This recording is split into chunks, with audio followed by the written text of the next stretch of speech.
Welcome back, everyone. Bobby Broyles along with Rob Washburn back here with you for this episode of CA Hoops Weekly, powered by Under Armour. College of Charleston, once again, Rob, with another strong pair of wins as they are the top headline coming out of last week as the Cougars extend their current winning streak to 8 games. Yeah, another impressive week for Charleston as they maintained their one-game lead atop the CA standings after improving to 13-0 at TD Arena with victories over William & Mary and Drexel.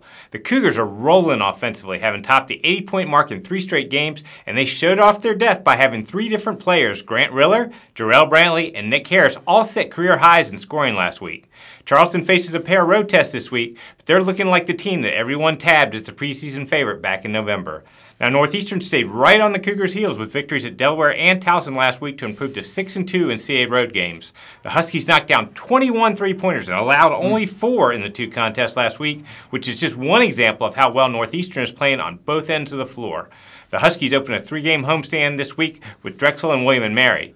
The Tribe is just 2 games back at 9-5, but they're still very much in the hunt for a title heading into this week's challenging road swing at Hofstra and Northeastern. Now, there's only 2 weeks to go in the regular season, but still so many big games left before we head to North Charleston in March. Every game is critical the rest of the way as we get to this week's matchups. Rob, let's begin Thursday night at 7 with our CA game of the week on Sports Live as Delaware makes the short trip to Towson. Both teams looking to get back into the win column here, Rob. Yeah, Towson's gone 1-1 in CA play for the last 4 weeks and is striving to find some consistency. The Tigers made an amazing comeback from 18 points down to win in overtime at Drexel last Thursday, but then fell at home to Northeastern on Saturday. Now, there's no lack of offensive firepower for Towson as guard Zane Martin ranked second in the league in scoring with 20 points per game, and senior Mike Morcell has tallied double figures in 9 straight games, including a season-high 31 points in the victory at Drexel.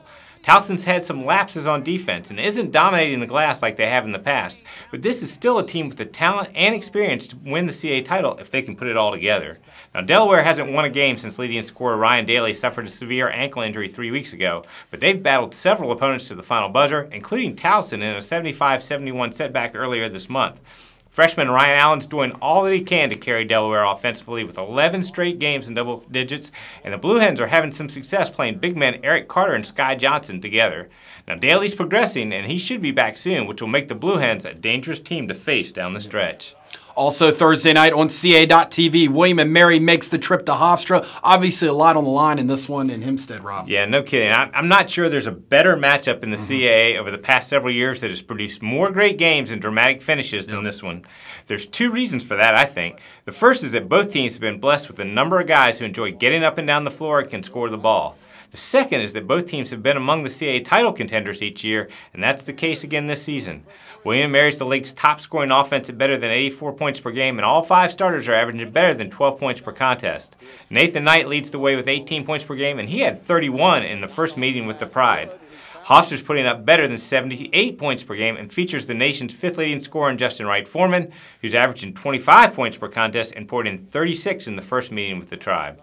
And backcourt mate Eli Pemberton has also been hot as of late with 3 20-point efforts in the past 2 weeks.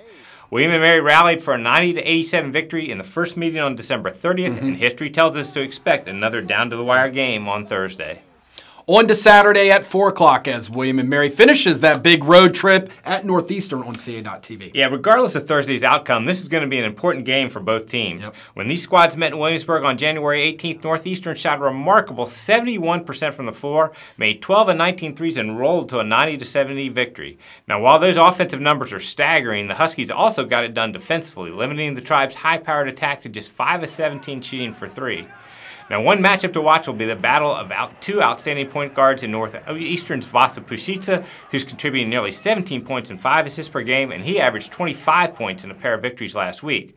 William & Mary's David Cohn's averaging 14 points and a league-best 6.7 assists per game, and he dished out 11 assists with just 1 turnover against Delaware last Saturday.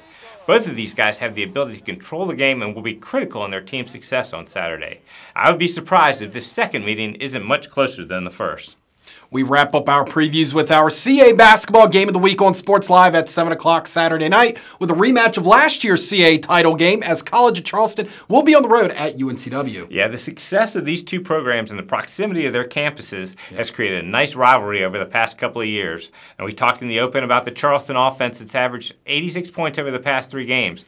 Last week, Grant Riller turned in a 37-point effort against William & Mary. Jarrell Brantley poured in 30 points versus Drexel. And we didn't even talk about the team's top scorer, Joe Chile, who's averaging 18 per night. But an underrated key to the success of this offense is how they take care of the ball. The Cougars had just 1 turnover in 40 minutes against Drexel, and they're averaging less than 10 points, or less than 10 of those per game. UNCW continues to play its best basketball of the season, and they might have turned in their best effort of the year in a 90-70 victory over Hofstra last Saturday. Devontae Kaycock recorded his league-leading 18th double-double with 25 points and 16 rebounds, and the Seahawks are also getting big contributions from guards Ty Taylor and Jordan Talley. Seahawks are among the top teams in the CA in rebounding, and their defense is improving. One other thing to factor in is the magic of Trask Coliseum, which was sold out and rocking last Saturday and will no doubt provide a great atmosphere, what I think will be a hard-fought game.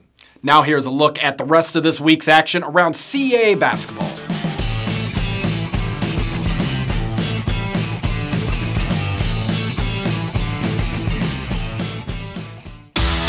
The month of March is not for the weak.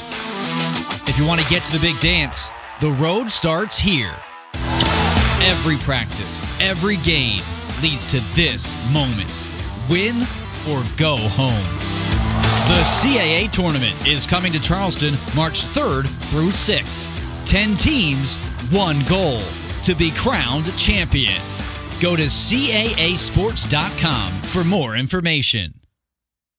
CASports.com will have all the information you need regarding links to live stats, video, and audio coverage. Also, fans, down the stretch, you can catch all of the CA.TV action on several devices such as Roku, Amazon Fire, Apple TV, and Android TV by downloading the CA.TV app that is available now. You can also continue to follow the league on Facebook and Instagram by searching CA Sports. We're also on Twitter at CA Basketball using the hashtag CA Hoops. Our CA on-campus crew concluded their series in Wilmington this past week. You can check out the latest CA Hoops featured on the Seahawks now on CASports.com and our social media outlets. Yeah, our CA.TV crew sat down with double-double machine Devontae Kaycock and learned how he got started playing basketball and how much he enjoys being at UNCW. Great job once again by our on-campus crew these past 2 months. That is it from us today. Enjoy the games, everyone.